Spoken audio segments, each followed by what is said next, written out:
What's up, guys? Swift here, covering everything Chicago Bears. Today, I want to talk a little bit about pass interference and a tale of two calls. Review of the two pass interference calls, one against Eddie Jackson and the one not against Chase Claypool. Now, I'm not a guy that likes to blame the refs. It does happen in the NFL when the guys officiating make a call or two that flat out determine the outcome of a game. NFL fans see it far too often. Unfortunately, it's one of the few stains on this incredible sports record. Pass interference call happens when the defender interferes with the receiver's ability to make a fair attempt to catch a pass. Now, we have two key plays in the fourth quarter that involved pass interference. Both were the wrong call, in my opinion. Both happened to go the way of the Dolphins. This changed the game. Period. Plain and simple. I'm not making excuses for the loss. I have just seen too many fans out there who don't understand pass interference rules. So today I'm going to show you both bad calls and explain why the call was wrong. Not trying to make excuses for the team or saying we should have won the game, but just for the fans out there who are saying that the refs made the right call or don't understand why either of those penalties were called or don't understand what happened on those two plays. I'm going to go a little bit more in depth on both. Let's get right into it. Now, here's the call on Eddie Jackson. Looking to his rolling out, throwing it downfield. And what I want you to watch, once we get a little bit closer, kind of hard to see because of the sun. What we have is Eddie Jackson right here making a break on the ball. Got a corner up here. We got Jalen Waddle behind Eddie Jackson. Now, Eddie Jackson is making a play on the ball, has every right to make a play on the ball. Watch here. Get it slow. Eddie Jackson looking up at the ball. He does not see the wide receiver. Has every right to make a play on the ball. He's not trying to stop Jalen Waddle from catching the ball. He's trying to catch the ball himself. And a defender has every right to do that. Now, where the contact occurs here, because Jalen Waddle jumps into the air, and Jalen jumps early in the path that Eddie Jackson is going. Eddie Jackson is backtracking for the ball here, looking. You can see his eyes looking up at the ball, not looking at Jalen Waddle. He's trying to make a play, and Jalen contacts him because he jumped too early for the ball. This is plain and simple. This is not pass interference. Basically, I'm saying if you're gonna call this on someone, you call it on Jalen Waddle because he's the one who initiated the contact.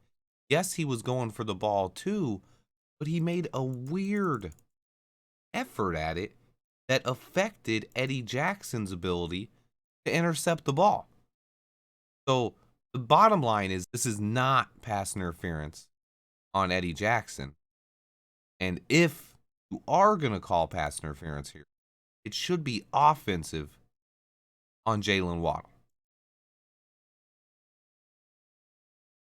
All right, here we go. I got a much better angle here. I was trying to find, but you can see here is Eddie Jackson making a play on the ball. Tyler Gordon looking at the ball. Waddle looking at the ball. All three looking at the ball, right?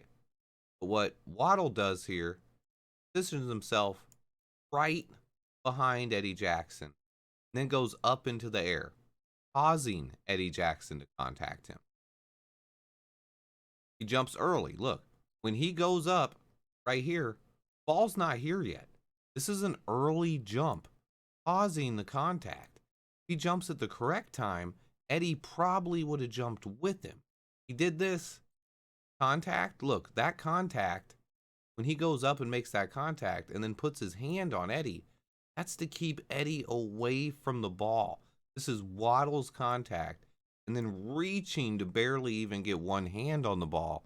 This is pass interference on Jalen Waddle, if anyone. Get a little bit better from the back angle here too. Eddie's just running for the ball. Waddle goes up and contacts him. That is not pass interference. Okay, and now I'm going to show you why this one on Claypool is a pass interference. You see it? Got his hands wrapped around him. He's basically hugging Claypool already. Ball not even close yet. Yeah, you see him? He's got his hands firmly wrapped around his waist and grabbed a hold of him. It got a firm grip right there. Like, I got that. I got that jersey. You ain't going nowhere, Claypool. This is, by the way, if you guys hadn't seen these yet, look at the custom Air Jordans that Claypool had. I'll throw up a better picture of them on the screen. They're sick. Wait, look at this. Got him hand. He's basically hugging him from behind. And then as Claypool, look at him, he's pushing off to jump. And this guy is holding him tight, keeping him from jumping. This is 100% the definition of what pass interference is.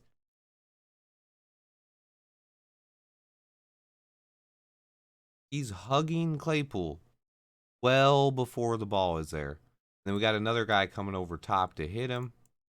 Look at the timing on this, too. Look at this. I mean, go frame by frame here.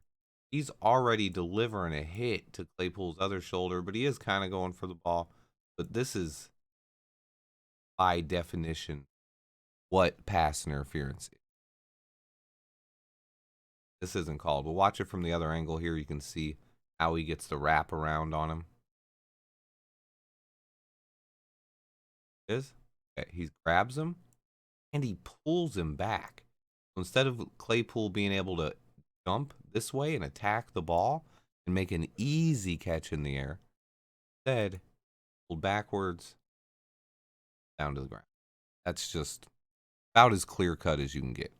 I just wanted to cover that briefly today, as I saw a lot of fans discussing the topic over the last 24 hours.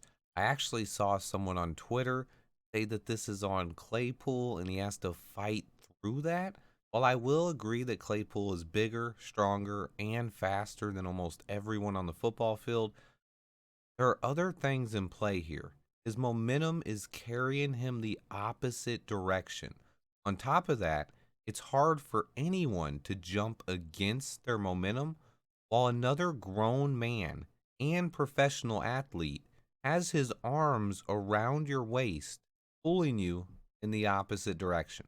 That's just not how physics work, my man. I'm sorry, but no. I'm not a guy who tries to create narratives or blame the refs. I just tell it like it is, and there were two terrible calls late in the fourth quarter of yesterday's game. I actually believe the NFL will issue the Bears an apology on this one, at least for the Claypool call. Stay tuned, guys. I have multiple videos coming today and all week long. Hit that like button for me, and until next time, bear down.